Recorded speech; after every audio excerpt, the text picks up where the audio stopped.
What's up, everybody? I'm doing a solo podcast today. I want to talk about this real estate settlement. If you don't know who I am, my name is Brian Mayer. I've been a realtor for over 10 years here in Maryland. And I just threw out a thing on Facebook the other here in Maryland.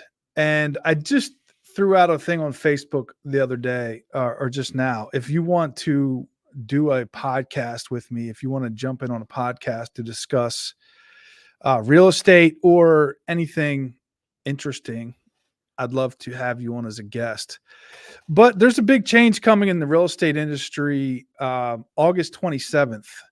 And I think it's going to be negative for everybody involved. And I think most people don't understand what is actually happening. So I wanted to talk about what the changes are, how I think they're going to affect buying and selling of real estate, what to expect if you're thinking about buying or selling real estate, and just so you can be educated on the subject.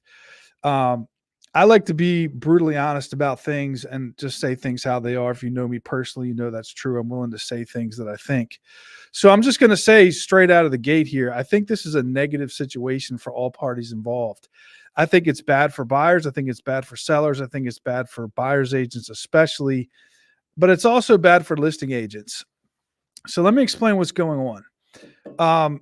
The federal government started this a couple years ago. They were upset about real estate agents making too much money for some reason, and they decided that they were going to intervene by requiring something called decoupling, meaning they're going to prevent real estate agents from putting in paperwork that is going to pre-obligate a home seller from paying a buyer's agent.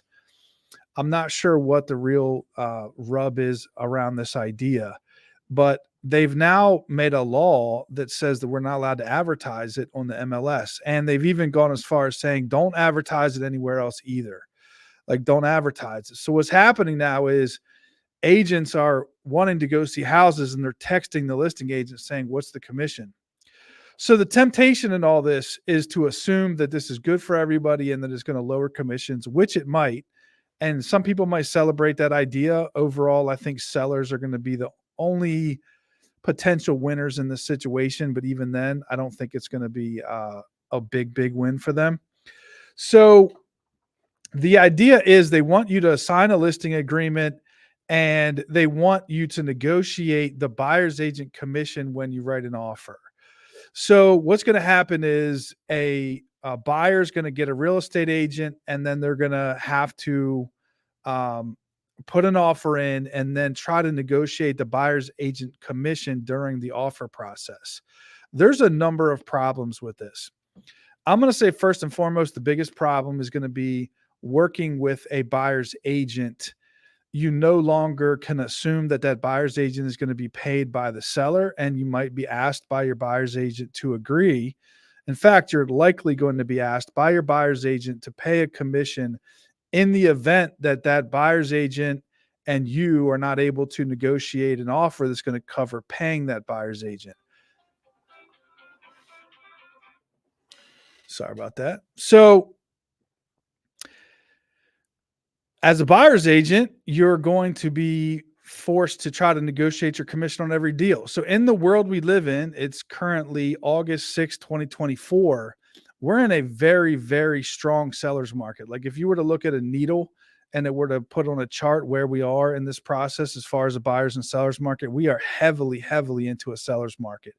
So what happens in a seller's market is sellers tend to get the upper hand in all the negotiations. So in the event there's a multiple offer situation and a offer comes in and then another offer and another offer, the only thing that sellers care about is the bottom line. They don't really necessarily care if the buyer's agent gets paid. They don't want to see them, getting paid too much money, but they don't really care. If an offer came in 50,000 over the next highest offer and it was paying a buyer's agent commission 10, 15, $20,000, they wouldn't care.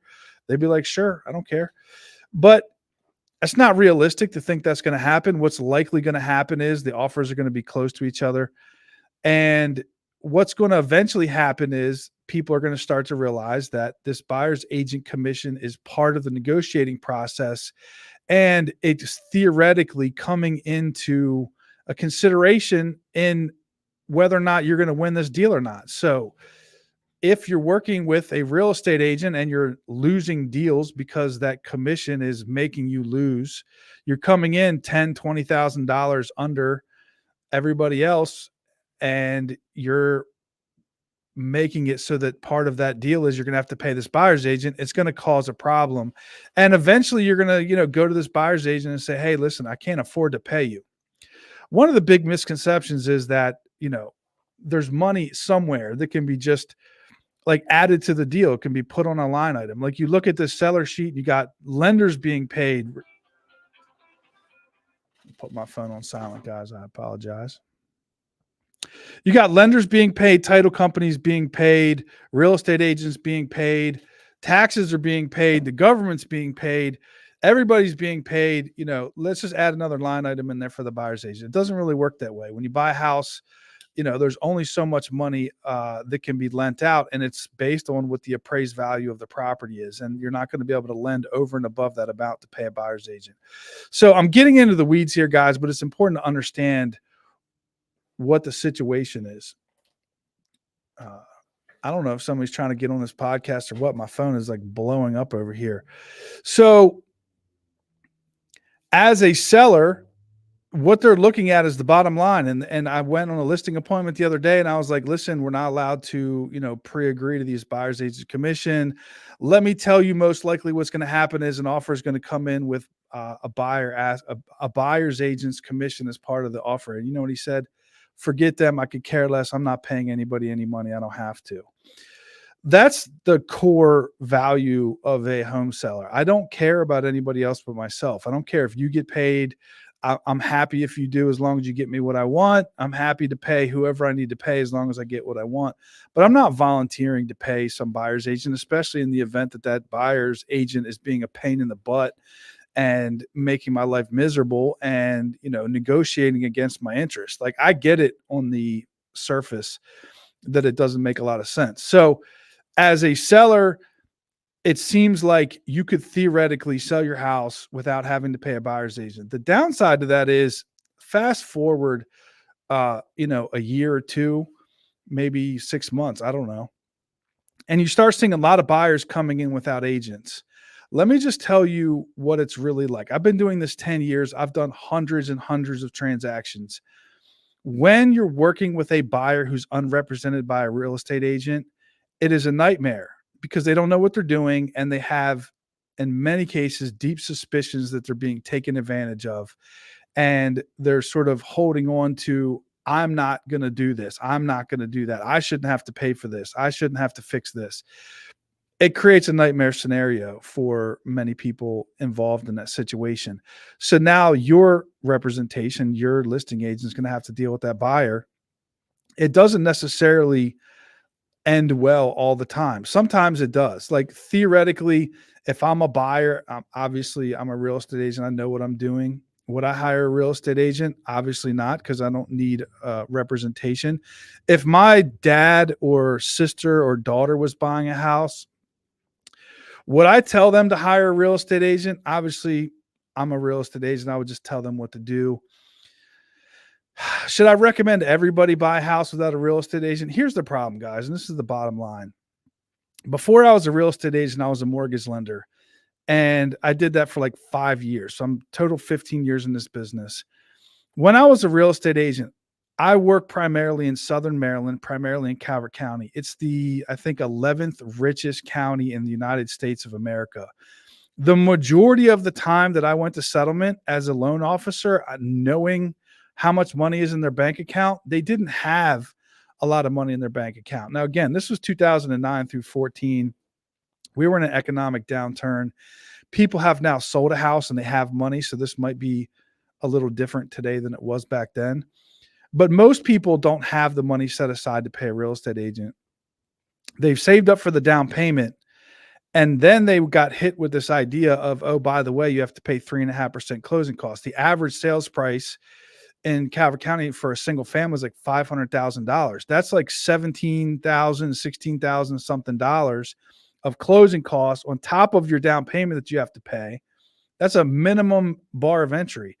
To ask a buyer then to pay another 10, 20, $30,000, like let's say 500,000, 2.5% would be $12,500. To ask them to pay you an extra $12,500 on top of the 16,000 they're paying in closing, on top of their down payment, is an unlikely ask. So I really think that what's going to end up happening is over time, a lot of people are going to go unrepresented.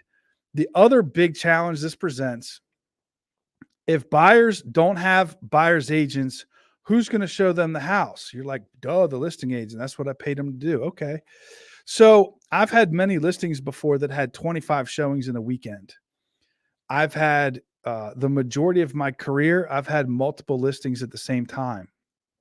So if I have 3, 4, 5, 6 listings, how am I expected to show every time somebody wants to go see a house? And then it comes down to, okay, if I'm going to drive, maybe, in Southern Maryland, it's not weird at all to drive an hour, hour and a half to get to a house. I have a house on the Eastern Shore right now. It's over 2 hours away.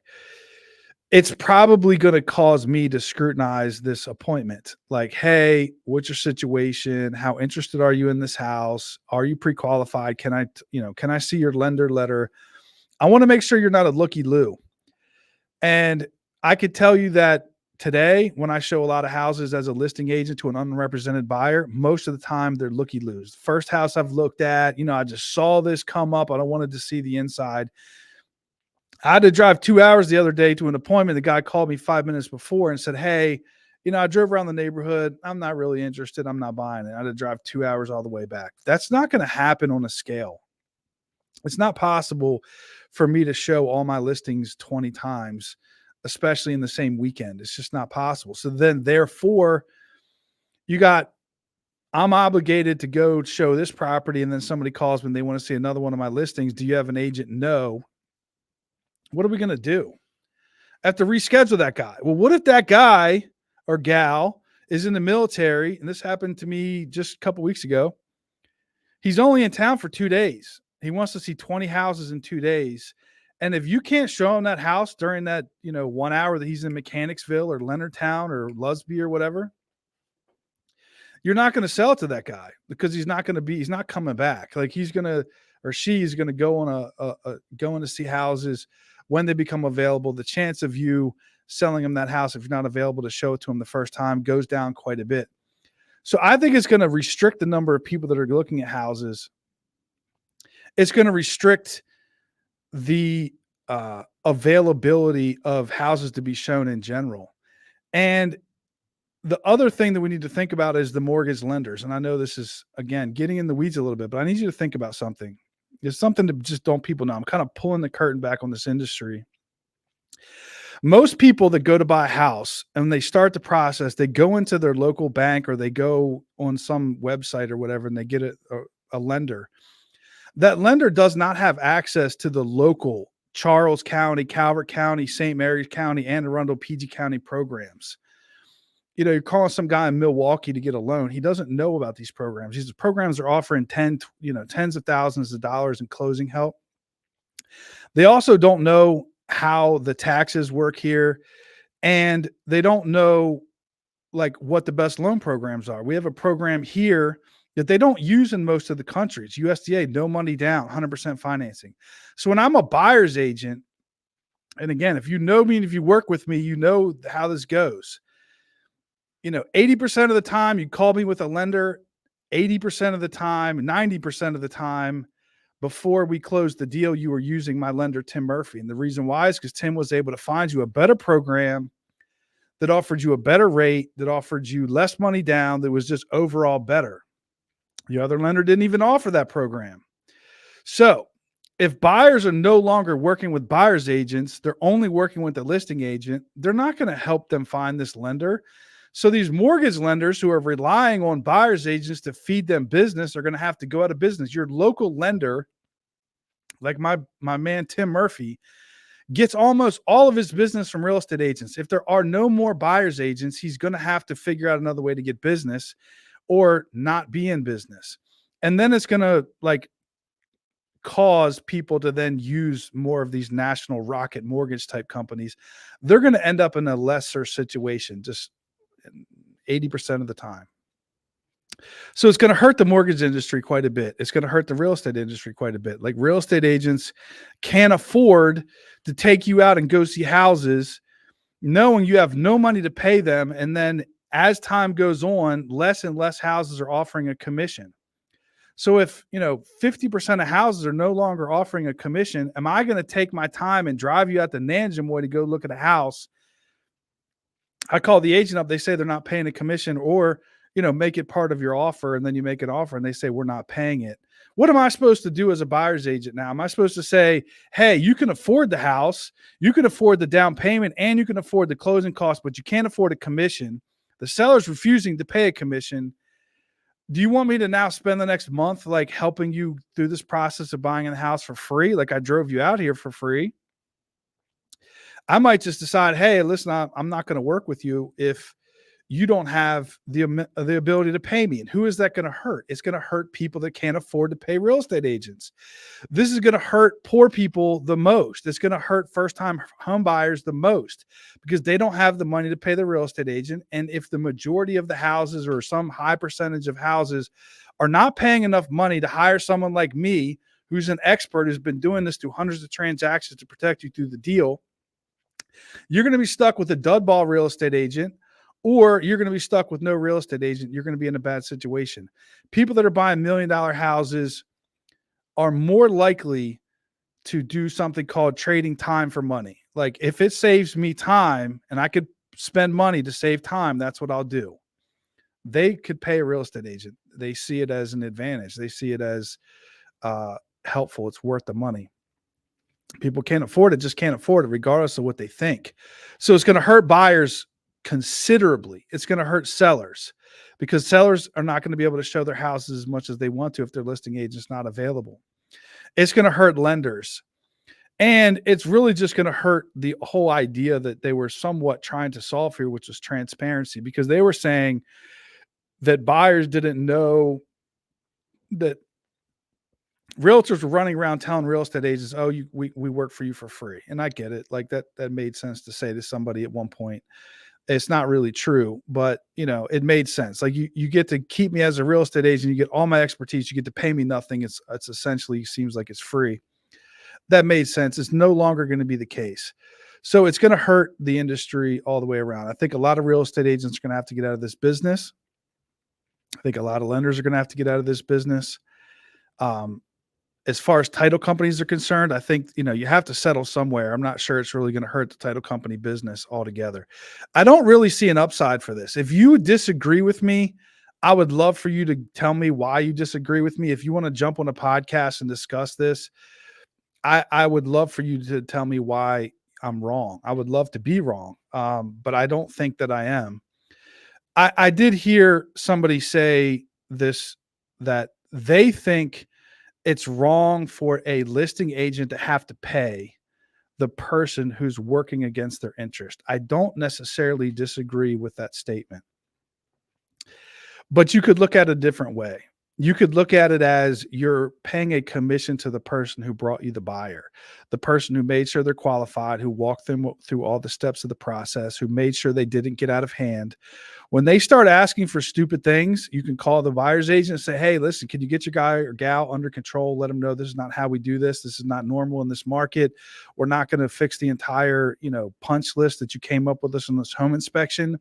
There's 57 items on there and we're not fixing all of them. Can you let them know that when you go to the next house and make the next offer, they're also not going to fix 55 items? So can you rein your client in? Like, that's the benefit of a buyer's agent.